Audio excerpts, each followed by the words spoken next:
UFP, the United Federation of Podcasts.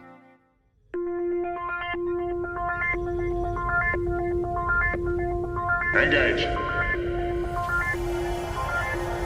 78 years have passed since the days of the original USS Enterprise. Now a new Galaxy starship has been designed.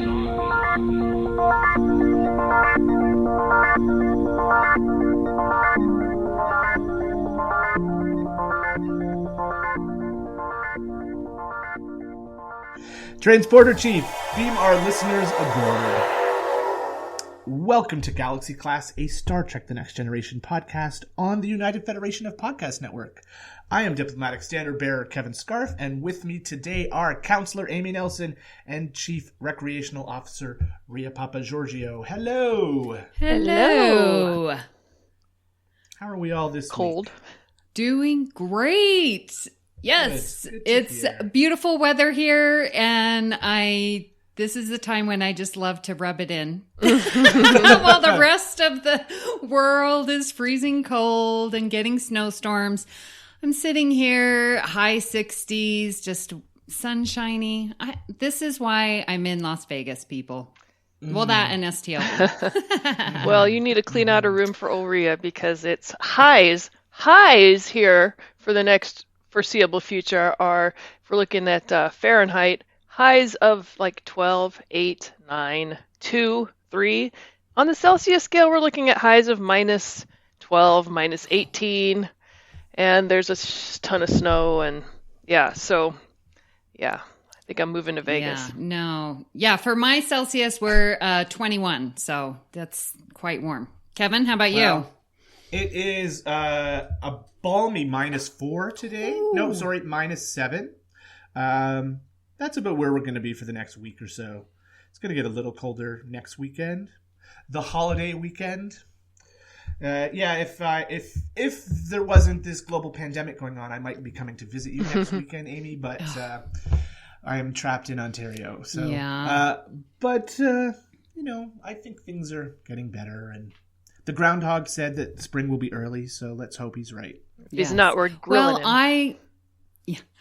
I really am hopeful that things are going to get back to normal because, news alert, I got my vaccine, so I'm halfway there. I get my second booster in a couple weeks, and it makes me feel like there's light at the end of the tunnel if we can get this vaccine out. And oh my goodness. Yeah, it's probably going to be the fall before I can get one. We'll see. Yeah. We'll see. Yeah, I'm low priority, so we'll see. Mm-hmm. Well, let's check the communications array and see if we have any comments from our listeners. Logs accessed. We have a comment from Chrissie De Clerck-Szilagyi in regards to our last episode, the court-martial of Captain Picard. And she says, Ray, first contact, the Borg should have time-traveled from somewhere else, then traveled to Earth. Earth at that time would not have seen them coming, or if they did, wouldn't have been able to do anything about it. Really, they should have traveled back further for similar reasons. Of course, then we don't have a movie. I do think the Queen became obsessed with Picard and sought to hurt him more than anything else. If you think about what the Borg are and how they function, the loss of a ship at Wolf 359 and some others due to Hugh's influence is nothing to the collective. Losing Locutus hurt the same way that losing Seven hurt. They rejected the way of life that its proponents deemed perfection. Yeah, great points there, Chrissy. I hadn't thought of that the Queen wanting to hurt Picard.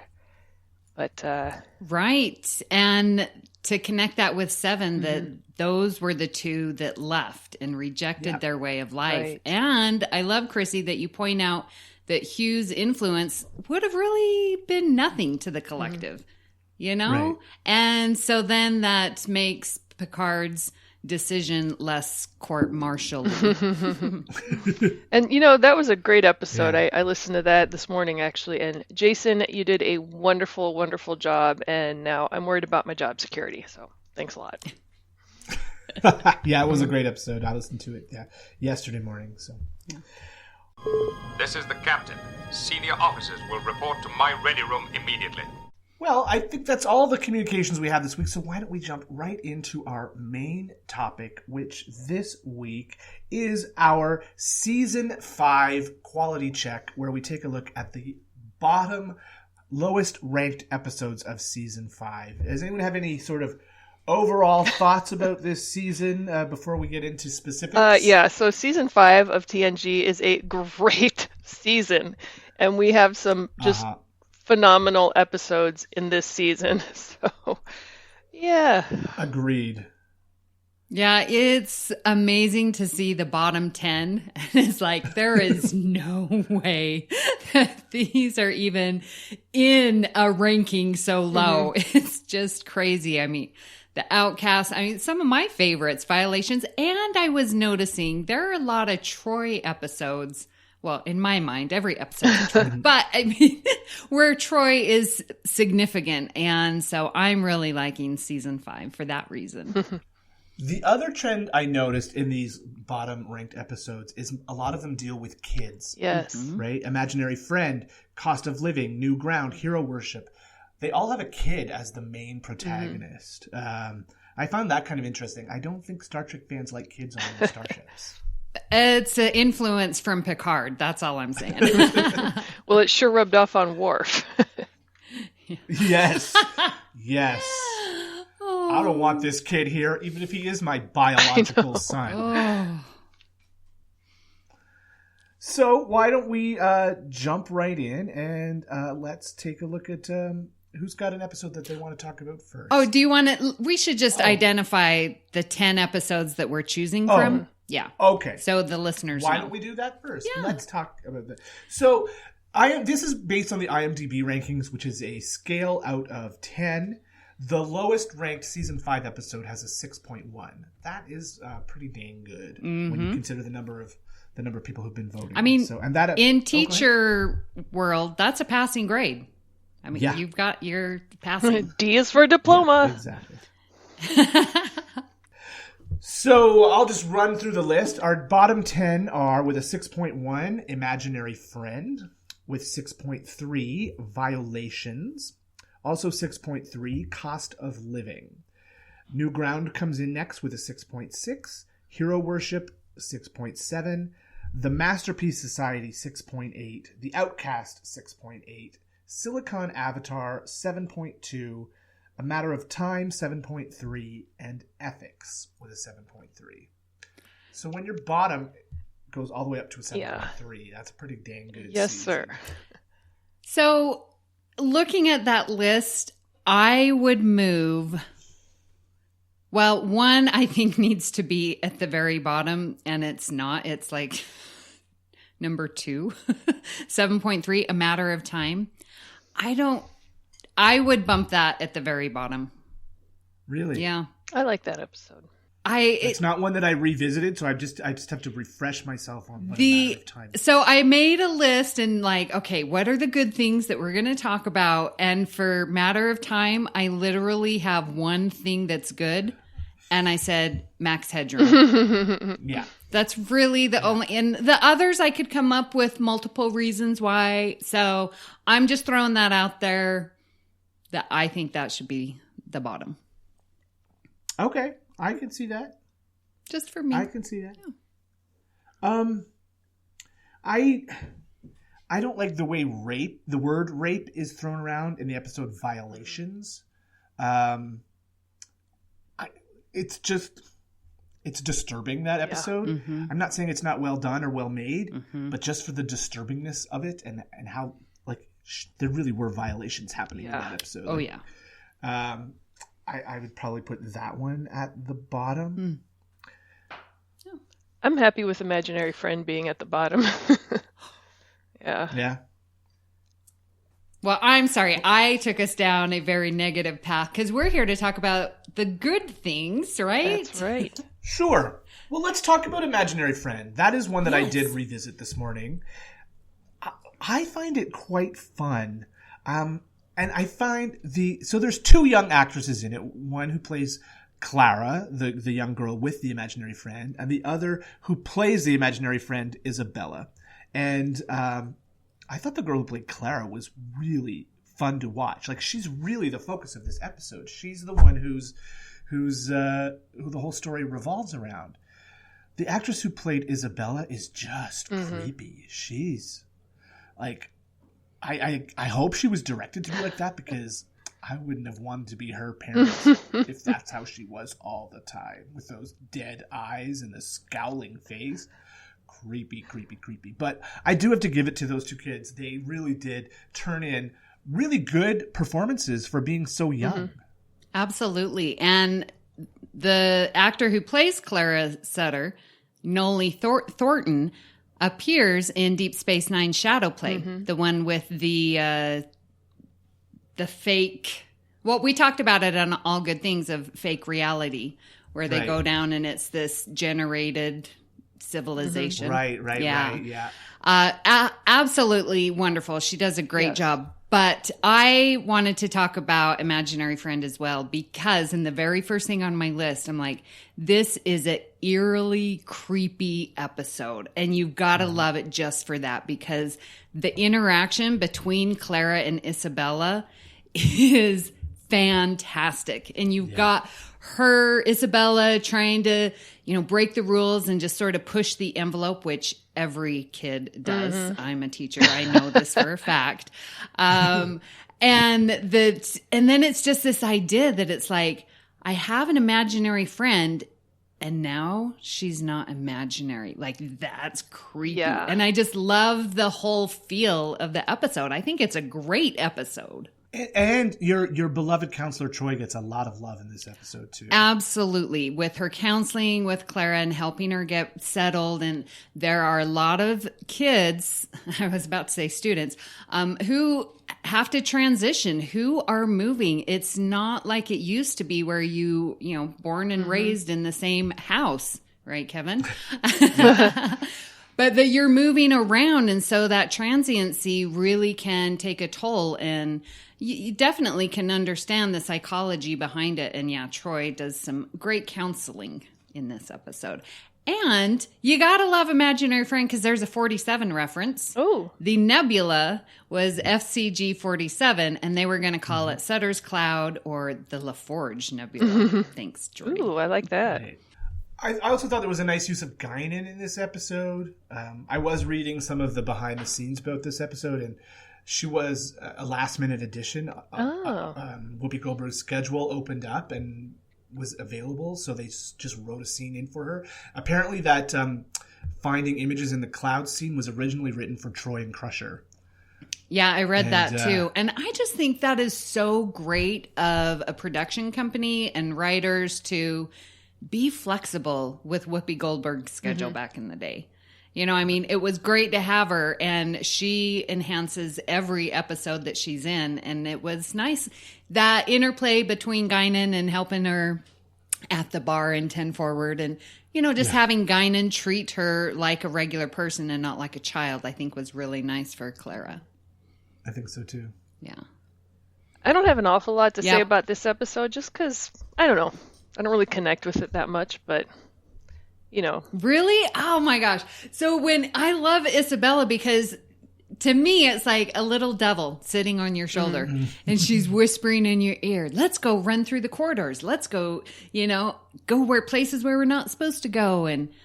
But it's interesting how they sort of flip it, where it's like Isabella was doing all of this because she was afraid that Clara's parents, dad, and adults were hurting her.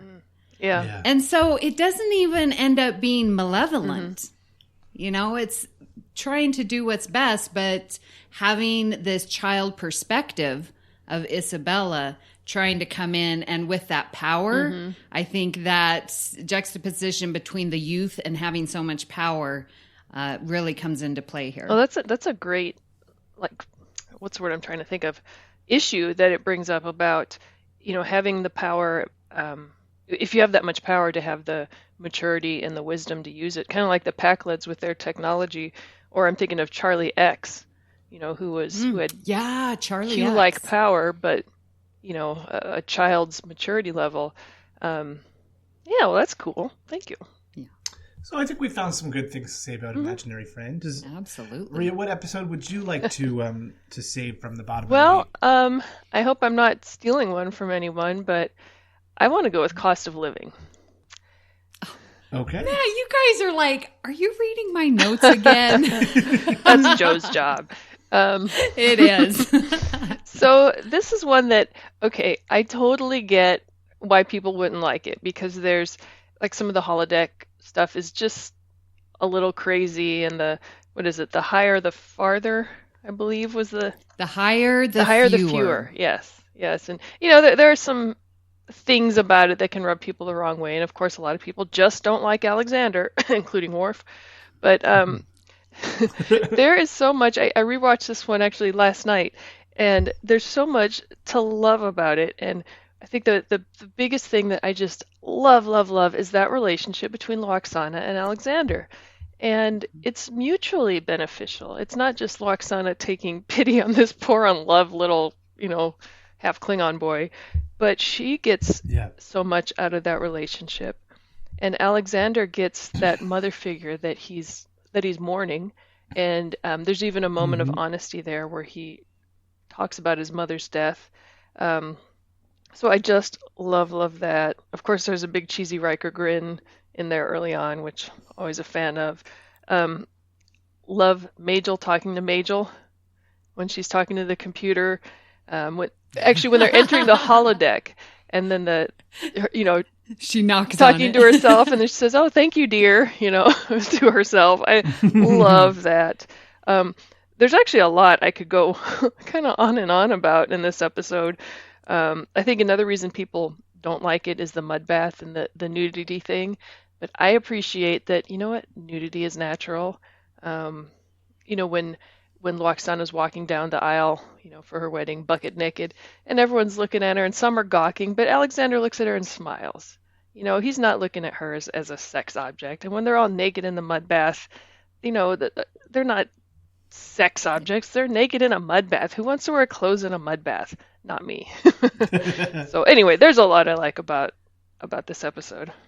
Yes, this was definitely one of my picks because, and again, I think the older I get, I recognize the need for play and creativity and how that is essential. And I think that that's what this episode is getting at. Like, there's these expectations that, you feel society has on you.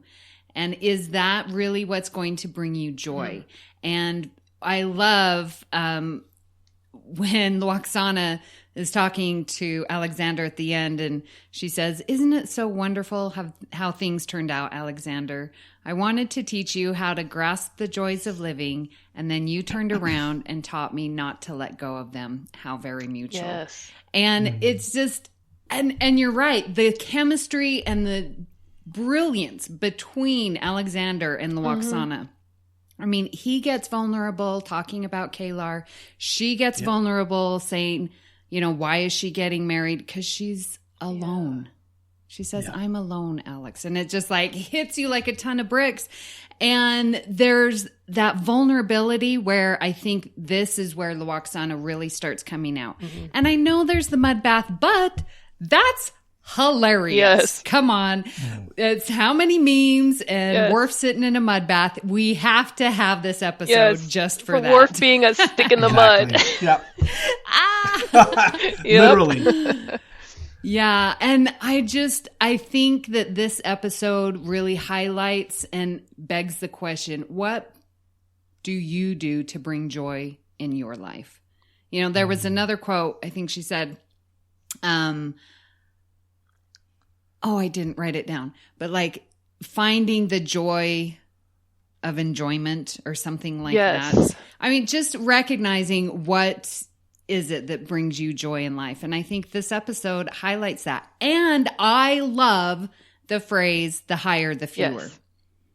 Yes. Because when you get higher up in anything, you're going to have fewer. That's true. It's true. I mean, everyone, like in education, everyone, goes to elementary school. Everyone gets their diploma. Well, not everyone, right? So you're a little higher up on that education. Yeah. And then you get your associate's degree. You're you're getting fewer and fewer people that get up with their doctorates. That is fewer, and that's the higher. Interesting. Right? So I love the quote, and it works for everything. Because I was thinking of from strictly like an atmospheric perspective. The higher you get up in the atmosphere, the fewer the molecules, the lower the density. See, it works in that too. Exactly. Nice.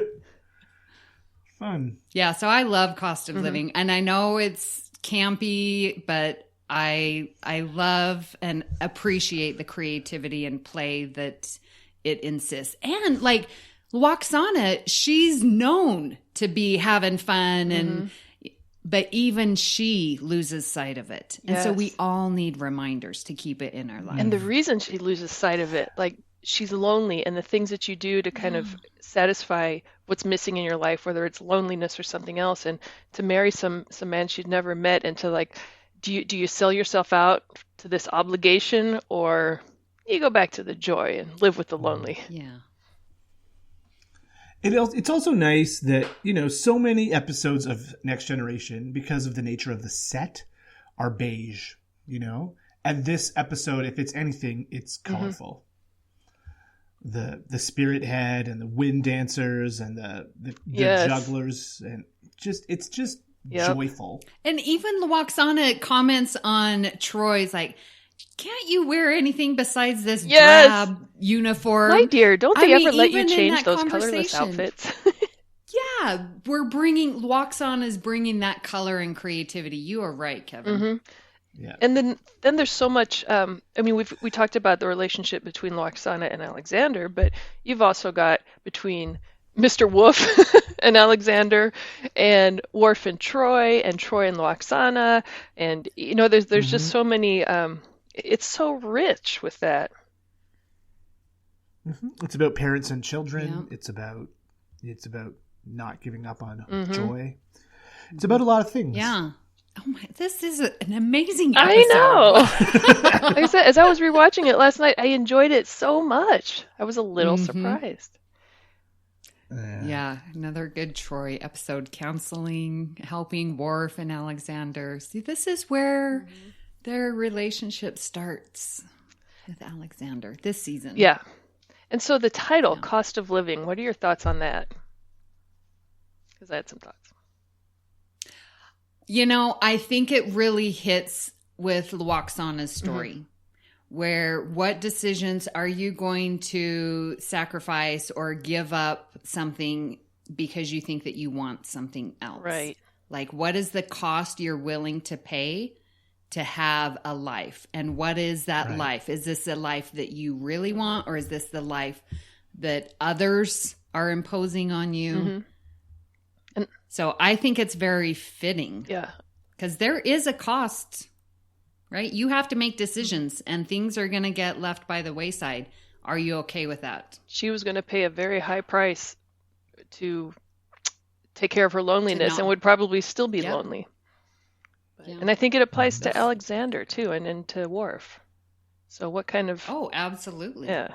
And Deanna, who still is not married and has no children. Oh. Okay, Amy, is there an episode that you wanted to mention here? All right. Well, since you took both of mine, you guys, I want to talk about hero worship. Well, that's my next one too. That was my next choice. All right. As well. Turnaround is fair play. Same page here. I, again, love this episode because we get some amazing Troy counseling. I think they're finally figuring out, Troy can counsel and it can be a benefit. Another reason why I like hero worship is that we're flipping the script. Like, Data has always been emulating humans. And now we have this cute little human boy who's going to emulate Data, who wants to be the best android. And Troy, really sticks up and says, we are going to encourage this. And so Picard orders Data to help him be the best android. And just their acting and chemistry together, and his brilliance of capturing Data. Yes. As a young actor, I'm like, that little kid is so amazing. I love him. And he slicks his hair back and they give him a cute little uniform. Yep. It's just adorable. And I think a really good strategy to help you, well, for him at least, Timothy, to start building a new life after a major tragedy. So you're getting that mental health issues in with this episode. So that's why I love hero worship. Yeah. Again, I think this is only at the bottom of the list because it's another episode that features a child guest star. But again, it's a child guest star who blows it out of the water. Yeah. He's amazing. He's playing a kid who's going through grief, who's trying to deal with his pain by becoming an android and pushing his emotions down. Like, this kid is fantastic. Mm-hmm. And I also chose this episode mostly because of this kid. Joshua Harris was the kid who played Timothy. And I found out, like, after the fact that he and I had crossed paths, unbeknownst to me. So he was a child actor. He ended up going to San Diego State or something like that, played baseball, ended up getting drafted by the Cubs. And so we were in the minor leagues together. I always had spring training with the Cubs, except for like 1 year. And then we were both in the Midwest League together in 2001. Yeah, he was a second baseman shortstop. What? I had no idea that I was on the field with some kid that was in Star Trek. Oh my gosh, that's amazing. Yeah. I don't even remember when I found out that this kid, somewhere I saw that he played minor league baseball. What, do I know him? What? So I don't actually remember him. I'm sure if I dug through some old pictures or found some old lineup cards. So that's kind of my personal biased reason for liking it, but he did such a good job. He really, was phenomenal in that role. And I think this one, and with Cost of Living, we actually get like a more realistic child.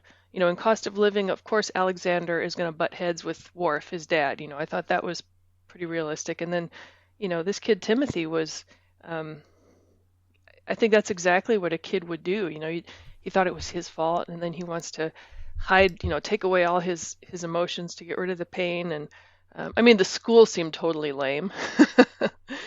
But aside from that, I thought it was a really good portrayal. Agreed. I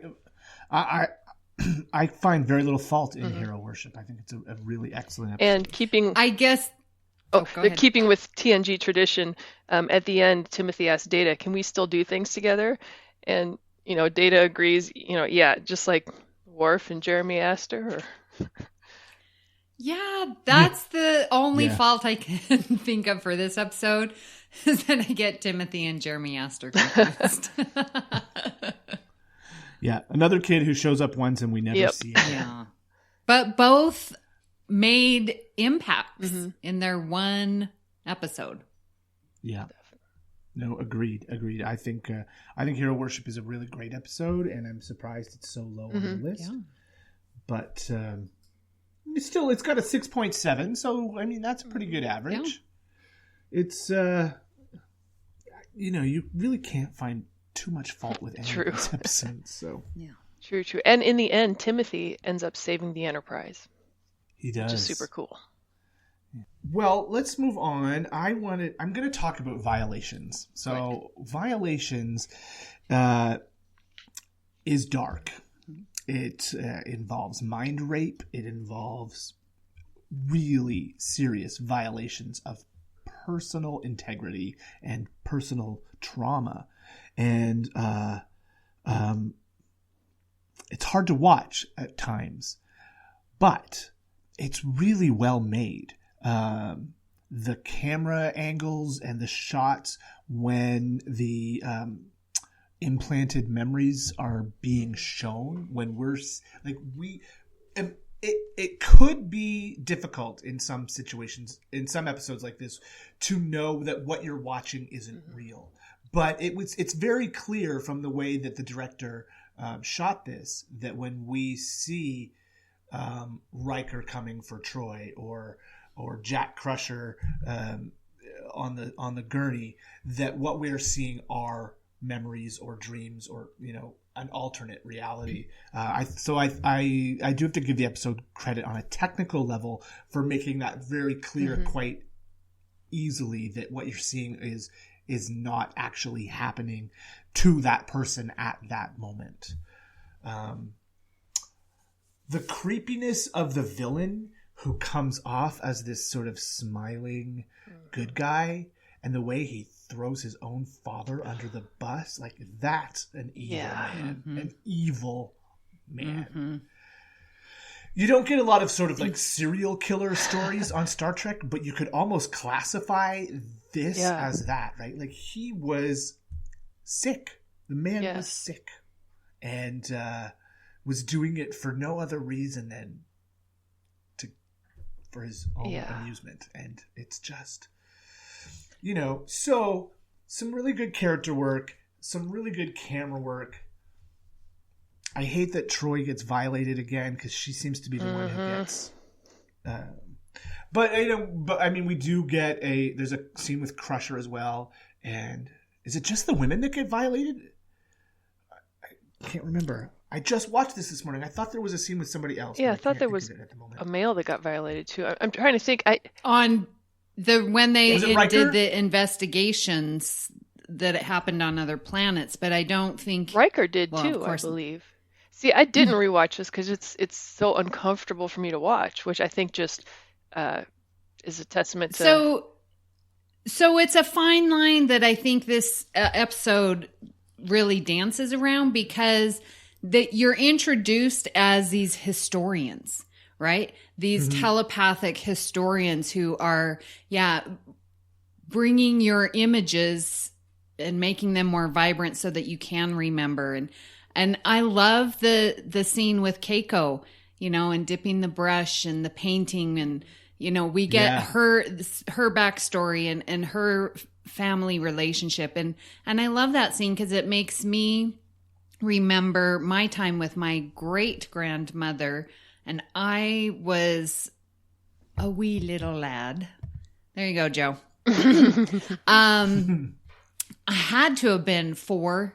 I hope you weren't a wee little lad. I hope you were a lass. Yes, thank you. Wee little lassie. Thank you.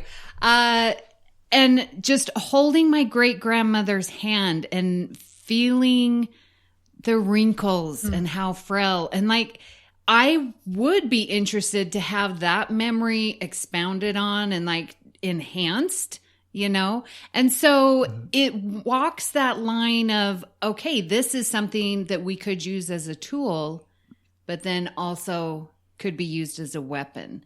And so we dance the dance between the two with Jev's parents doing the right thing of using it appropriately. And then we have Jev, who obviously is not using it appropriately and is using it as a weapon to hurt others just for his enjoyment.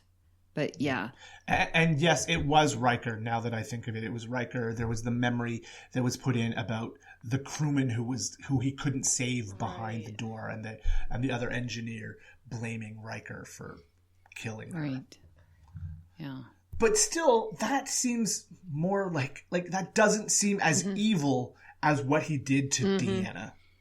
That was a violation on a number of different levels. And not to mention a violation of Troy's relationship with Riker. Yeah. And who counsels the counselor? Ooh, the same person that watches the Watchers? Maybe. Rhea. That's good. So we need to call Amy in for backup. And I did an episode about Troy's violations and sort of talked about them as a whole when I was on Earl Grey. Had Zach Moore come, and I was really proud of that episode because, again, Star Trek balances on, okay, we have Troy, we have her ability, but then that ability is taken advantage of, which any evil person is going to do. They're going to find the weakness and they're going to take advantage. And we see that with all of our characters, right? So I understand the hatred of it, but I think it just is another story that has been told because that's her weakness. Jev is going to focus on her because she is a telepath. So not because she's a female. I hope. So I'm making that distinction. Not because the writers don't know how to For her. don't know how to write for women, but I mean they definitely succeed in just, like I said, it's too uncomfortable for me to watch this episode, so I just don't. Yeah, it has that creep factor, and kudos to the actor who plays Jev. I mean, he's a creep. Yeah. And he sold out his own and dad. what he Yeah, I was about to say what he did to his parents, man. Like, who hurt you, guy? And the investigation that they had to do to actually unravel the truth, they stuck to it, and they were determined to find the truth. And again, finding the patterns, yeah. I think it's good is relative. I mean, it's hard to say good to an episode that's this dark, as you say, but it's poignant and I think important. Agreed. So, Rhea, what's your next choice? I could not believe this one was in the bottom 10. Let's see, it was number 1, 2, 3, 4, 5, 6, 7. Tied for 6th. The Outcast. How this was in... Yeah. And, like, where do I even start with this? Okay, I mean, the only couple negatives I could pull out of it were just the ending kind of seems like they weren't entirely sure how to wrap this up. But I'm so glad it ended the way it did, with the tragedy. Otherwise, I think this episode would have lost a lot of its power. And then, of course, I'm always wary of any, Riker was in love with her. You don't just fall in love. I don't know. I don't believe in that stuff. But that's just me. But the rest of this episode was just, it's so good. It's so powerful. It aired in, 1992? Okay, and this is basically 30 years later, and this is more relevant now than it was then, I would say. And then there's so much personal for me about this episode. And at the risk of launching into one of my monologues about how this episode touches me personally, well, I probably will, but I mean, clearly we're dealing with, this was a metaphor for the treatment of gay people, of homosexuals back in the 90s. I think now, 30 years later, this takes on not just a treatment of gay people, but also transgender. And I can't speak to either of those. I've only heard from, my gay friends just how they had to go through their lives concealing themselves and putting on a mask and hiding who they were and basically living a double life. And that in itself is gut-wrenching. Where it kind of touches me personally is inadvertently or through no conscious decision of my own, I've spent my life kind of being pummeled by these notions that, well, girls need to be like this and boys can be like this, and for the longest time when I worked in baseball, I was the only woman, and I don't know, all these notions, and something that actually amuses me, although I was bullied for it as a kid, is I get confused for a male all the time. When I was a kid, they made fun of me for, oh, you're just a boy, but like I said, nowadays it's funny when someone calls me sir, and I'll be like, well, actually, I'm a ma'am. Stuff like that. But I don't know. Like I said, I could go on and on and on. There's so much good about this episode. Even the gumbification of Worf kind of early on at the poker game where he's, wild cards or this is a woman's game. You want to smack him for that, but he kind of redeems himself in the end when he stands up for Riker. Geordi has a beard. I don't know. So I could go on and on, so I will shut up now. Okay. Yeah. I know, it was so good. No, I absolutely was surprised when I saw this on the bottom 10 because the Outcast, come on now. And I love hearing Jonathan Frakes talks about this episode and how he, begged the directors and the production to say, hey, let's get a male actor to play. and how much more powerful that would have been. And I know for a relationship of the week, I felt that it was believable, and that the chemistry that Frakes had with, oh gosh, I should know Soren? The actor's name. Yeah, Soren. Just brilliant, and how it just pieced together. They started working together and then talking and getting to know each other. It seemed very organic. And again, I like the Outcast also because it highlights Worf and Riker's relationship, because Riker's going to go and Worf's like, not without me. So Yeah, that's sweet. I like that too. You're right too about it, and I noticed it this last rewatch. From the beginning, Frakes, Riker's making eyes at Soren, from the get-go, and that really helped make it more believable. And don't forget the Riker-Troy relationship too in this. Oh yes, and how mature, and I love their relationship here as well. I mean, it just really shows how good of friends they are, and that you're making this friendship last even through what could be sticky or difficult times. Because if you had a past, and where are we now, and the ever fleeting, where they do come together and then go away. Yeah, it's beautiful. I love that he goes to her almost for her, not for her permission, but I guess almost for her blessing, because it's such a trope where she would have to go to him. Oh, is it okay if I date this other man? Even though we're not together, I'm still your property. I just love that they kind of turn that around. And great point. I hadn't even considered that. You are right. And then the little kiss on the lips, and they're good. Yes. Oh, yes. Yeah, the Outcast is really good. It really is. When you think about key sort of message episodes of Star Trek The Next Generation, the Outcast is like at the top of everyone's list. So to see it at the bottom of season 5 is a bit shocking. Well, and then you get sort of the prime directive of, do you intercede? This is their society. Yeah. How much can we intervene?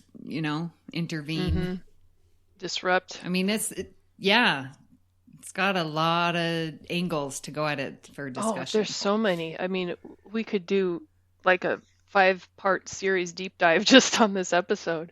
And Soren, with some of the things she says, not just her speech at the end when she's like on trial, but some of the things that she says to Riker about how she's had to live her life in secret. And I love the questions too that she asks Riker and Crusher.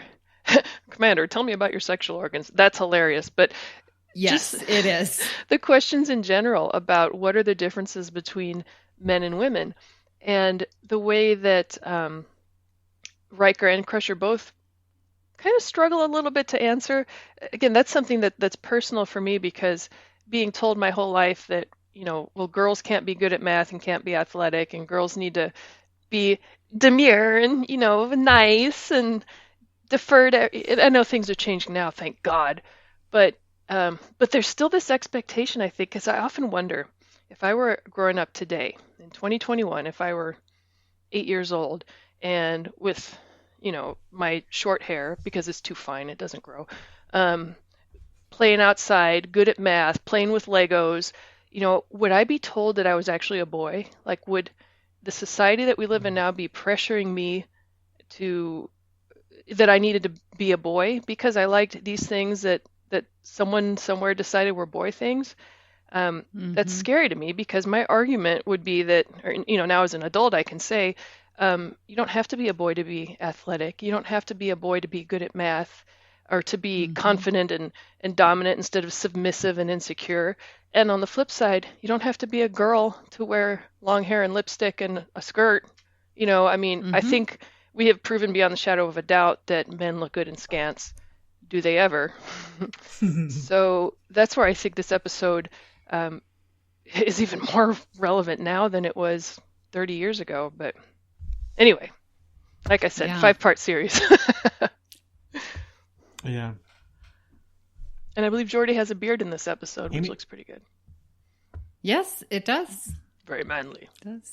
Yes.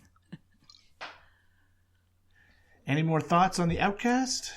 Well, I wonder if Lady Gaga got I Was Born This Way from this episode. Baby, I was born that way. But yeah, again, I can't believe that it's in the bottom 10, but it has a score of 6.8. So it's, people don't hate Outcast. Yeah. I think it's upside down and backwards, and it should be 9.8. But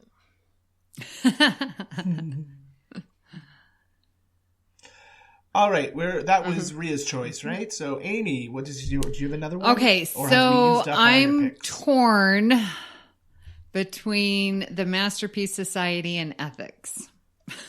Ooh. So I think, okay. Well, ethics is the highest. So I'm assuming most people love ethics. So I will talk about the good things of the Masterpiece Society. And we just talked about this in a Batleth battle, I believe. There was a Batleth battle not long ago. I really enjoy this episode. Another Troy episode. But we have what I think is a very beautiful, organic relationship. Again, relationship of the week for Troy and the guy's name, which I totally forgot. Aaron Connor. But yes, Aaron Connor. Yes, so good. I think that relationship is really good. I can see why Deanna is drawn into him and their beautiful society. But what I think this episode questions is, what is your role in society? And does that role define you? Are you going to stay in that role because that is your role? What if you want to change? What if, and then you have those that want to leave. Are you supposed to stay because that's your role? I love that back and forth because both are very valid. And you do want experts in your field, right? And you do want the best people making the decision for society. And they're building this. They're creating what they think is their masterpiece society. Who wouldn't want to live in something that you're creating that's going to be the best for everyone? But then if you help create it, do you have to stay there forever? Like, how long is your commitment? And I just think it's a very interesting discussion to think about that. And then if it continues, then you get your blinders on, you're not recognizing diversity. And we see how Jordy, with his disability that wouldn't be allowed to be raised on the Masterpiece Society, is now saving their world. And it's brilliant how that turns around. So I love the Masterpiece Society. You bring up some great points that I've never thought about before about this episode. It's like a locus of control thing. Who decides what you do? Is it the needs of the many outweigh the needs of the one? Do you give it all for your society, or do you get to decide and pick and choose what you want to do all the times, even if it hurts society? And then it's kind of like the Borg, they have a perfect society and perfect order, but the drones have no free will and no decision, making. No autonomy. Yeah, no autonomy, right. And then you've got Jordy where, is when the needs of the many outweigh the needs of the one, is it to the point of eugenics? Is it to the point of, I think it's Iceland that recently kind of bragged about having eliminated Down syndrome? Yeah, because they killed all the Down syndrome babies before they were born. Is that where we want to go? And I do love that, Jordy's disability, or finger quotes, disability saves the day. But, ooh, yeah, this is deeper than I realized. Thank you. Yeah. I don't think it's as deep an episode as The Outcast is, but there are still really, really, what's the word I'm looking for? There are themes in this episode which are still valid, right? They're still of a great importance. And like you said, what is your role in society? And, I think with the situation in this episode, that it was a small colony where everybody sort of had to do their thing. When the opportunity comes, to change what your destiny is, what your reason for being is, you've got to think about what I want versus how that's going to affect the whole society. You know, there are big themes in this episode as well, and I think it's another good one. You know, in part, why I really like this episode is because you have a group of people, and I completely understand their reasoning. We want to build our best life. So they go, they colonize, and they're setting it up exactly as they want to.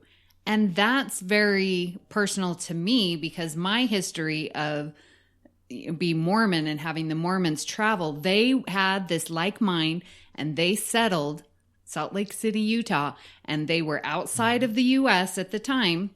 And they wanted to create their masterpiece society. Like, I don't blame them for that, but yet the fact of leaving society to create your own, you're discounting all the diversity. And, you know, it's troublesome, but yet I understand the draw on why you would want to go somewhere so that you can live the way that you want to live. Yeah, I think that's very noble. I think the question comes with, you know, you've created your masterpiece society, you live the way you want to live, but for how many generations can you control that?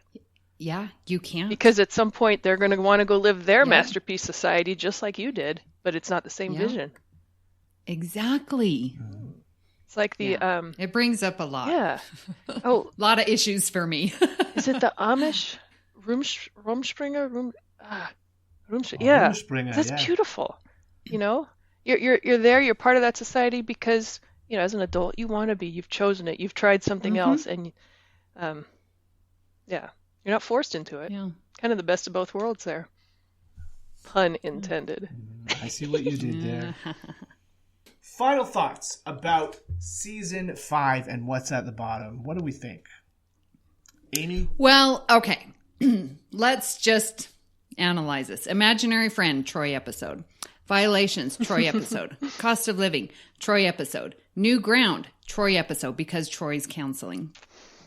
Hero Worship, Troy episode. Masterpiece Society, Troy episode. Okay. The Outcast is not a Troy episode. Silicon Avatar, not a Troy episode. Matter of Time, not a Troy episode. And Ethics. Ooh, so 6 out of 10 Troy episodes. I'm just saying. Ethics is a pretty Troy-y episode, though. Yeah, that's true. That's true. So I think season 5 is doing great and giving Troy some actual quality material that we can, you know, chew on. No, these episodes, I'm really surprised, as I said at the top, like why they are so, we're getting some meat, and these episodes, each of them have meaning and importance, and even more, as you said, with the Outcast, like more so today than when it aired. And I love season 5. It's very good. So I'm glad that we found some good things of these quote unquote low rated episodes. Yeah, no, season 5, I mean, the writers have hit their stride. The episodes are, like you said, meaty and chewy, and there's good heavy themes, and then there's lighthearted stuff. And then you've got, you know, you have Troy episodes, you have Riker episodes, you have Worf episodes, you have Alexander and Loxana episodes, you have Data episodes, you even have Spock episodes, for Pete's sake. You know, does it get better than that? Right. Yeah, that's, you know, if these are the lowest 10 rated episodes of the season, you know it's a good season. Yeah. Before we started recording, I said I think maybe this might be the strongest season in all of Star Trek: The Next Generation. These are not bad episodes. None of them are bad episodes. And we're only calling them the lowest rated because that's what a bunch of people who went to IMDb and cast vote said. I know there are episodes among these 10 that people have said are their favorites. So I think we were really picking nits to call things bad, and it was nice to shine a spotlight on some. You know, some of these episodes are more overlooked than others, like none of them are bad. None of them are bad, and we had a really good strong season with season. Hey, 4. I have a question for you. Looking at the other non-low rated, would you put one of those in the bottom 10? I know which one Amy would put. Well, yeah. That's because of my bias. But it's a pretty good episode. But yeah, Ensign Rowe. Right. Ensign Rowe, you'd get rid of her. I like all I'm those trying episodes. to remember Power Play. That's the only one that's not like... Oh, that's a Troy episode. That's the one where their bodies are taken over from the penal colony at the southern tip of the planet. Yeah, that one's good. Got to keep that one. I mean, the ones at the top are obviously great. Yeah. Redemption. Which one was... Which Worf. two-parter was Redemption? That's the Wharf.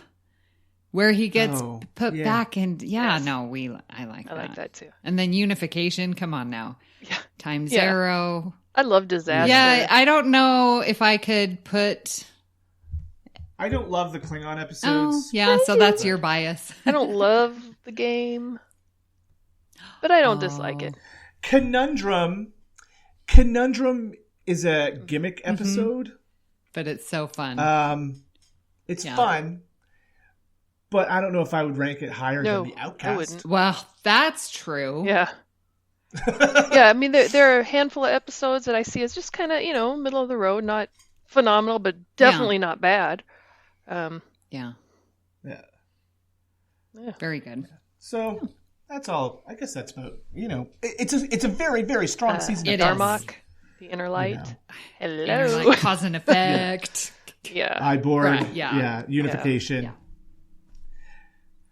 And whether you love her or not, Ensign Rowe's debut was a big was. deal. So. Incoming transmission. Well, we would love to hear your thoughts on today's show and what you think of the worst of Season 5. So we hope you'll join the Facebook group Federation Council Chambers. You're welcome to start conversations with us on any topic or at any general Star Trek info you'd like to share with the group. If you'd like to send us an email, you can email the network at contact@ufp.earth, and we might read your email on the show. We'd love to get one from you. Amen. It's been a while, listeners. Please hit the subscribe button on Apple Podcasts or wherever you get your podcasts and leave us a star rating and written review. That helps others to find this incredibly awesome show. You can also follow the entire network's podcasts with our master feed by searching United Federation of Podcasts. This way you won't miss any of our fine shows like All Good Things with the one and only Amy Nelson and some other people, Franchise Fatigue, Always Hold On to Arrow, General Quarters, Mickey's Marvels, Infinite Diversity, and Trek Pod. So Amy, where can people find you when you're not counseling the counselor? Yeah, who counsels the counselor? Yes. Well, when I am not doing that, which I would love to do, you can find me, of course, here on the network, hosting All Good Things with Pat Devlin. We have some fun topics coming up, so excited to be talking Trek more. You can find me on Union Federation podcast, where we talk new Star Trek and the Orville. And I've got some ideas. I'm really excited. So we're going to start while we have nothing new to discuss. We're going to go and compare Orville episodes with Star Trek episodes. Nice. And do like a comparison. Yeah, right?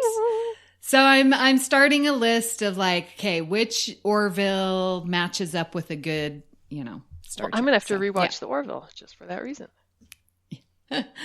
I will have to watch the Yes, it's on Hulu. You'll love it. We don't have Hulu Oh, in Canada. Oh, darn it. But it's going to be on Disney Plus for us. Oh, month. wow. Nice. Interesting. Okay. We're getting a whole extra lineup on Disney Plus that you guys aren't getting in the States because you guys already have Oh, Hulu. I see. Well, good. So yeah, anything that Disney got when they took over Fox is going on to Disney Plus in Canada and Europe. Oh, and Australia. good. So- Yeah. And the Orville It is one is of a those Fox shows that will show. be Yeah. on Nice. Disney Plus come the end of the month. Excellent. Oh, good. Then yes, watch that. I'm also on Twitter at Miss Amy Nelson, and of course in our Federation Council Chambers on Facebook. Kevin, Where can people find you when you're misbehaving with your imaginary friend? Well, I will give that imaginary friend a good talking to and give her a piece of my mind. But if I'm not doing that, then you can find me on a couple of other podcasts I do, which include True North Nerds, a general science fiction, fantasy, geekery, nerdery, comic booky show which I do with a few friends up here. And also Stage Whispers, which is a show I'm very proud of. It is a show about live theater in my region, which is Central Ontario. And there's a surprising amount going on with theater companies, even in the midst of a pandemic lockdown. You can reach me at True North Nerds on Twitter. Find me in the UFP Facebook groups and, general places like that. So, Ria, where can people find you when you're not luxuriating in a warm, soothing? Oh, that sounds so good right now. Oh my gosh, because where you'll be finding me is outside shoveling snow. I can't even see my driveway. My tears will be frozen solid to my face. Yeah. Hey, question for you. Have you done a med bath before? I have not yet, but I would love to. Have you? Yes. I went on vacation to Costa Rica, and we went at the base of a volcano. And so it was the volcano mud and just healthy. And we just sat and then rinsed. Oh, it really was quite enjoyable. Oh, that sounds so I recommend it. Awesome. Okay. On my to-do list. And Costa Rica was, pretty amazing itself. So, yeah. Oh my gosh. Okay. We'll have to go. Okay. So when I'm not crying tears of sadness shoveling in my freezing cold driveway, you can find me on the Federation Council Chambers. You can send me an email at contact@ufp.earth. This is the one and only podcast that I co-host, so listen to Galaxy Class. If you don't see me on the Federation Council Chambers, send someone to my house because I do need to replace a light fixture this afternoon, and maybe I fell off the chair, so I might have fallen and not be able to get back up. Priority 1 message from Starfleet coming in on secured channel. If you'd like to help us keep all our shows coming to you each week, you can become a patron of the network on Patreon. Visit patreon.com/UFPEarth. That's patreon.com/UFPEarth to get all the details. We have 4 different levels starting at just $1 US per month, and would appreciate any support that you can give us. We would like to recognize our executive producers, Brandon Shea Matella, Ken Tripp, Zach Moore, and Tony Robinson. We'd also like to thank Zach Tripp for our opening and closing music, and Tony Robinson for our amazing artwork each and every week. Mm-hmm. Well, thank you for beaming aboard the Galaxy Class, and until next time. I exposed you to all sorts of mixed messages when you were that age, and you still turned out deadly dull. Great joy and gratitude. It is interesting that people try to find meaningful patterns in things that are essentially random. I have noticed that the images they perceive can sometimes suggest what they are talking about at that particular moment. Besides, that is clearly a bunny rabbit.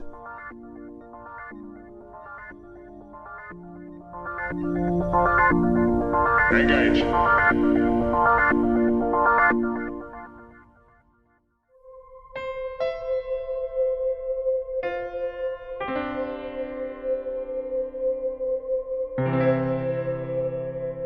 This has been a production of MTMR Media Works.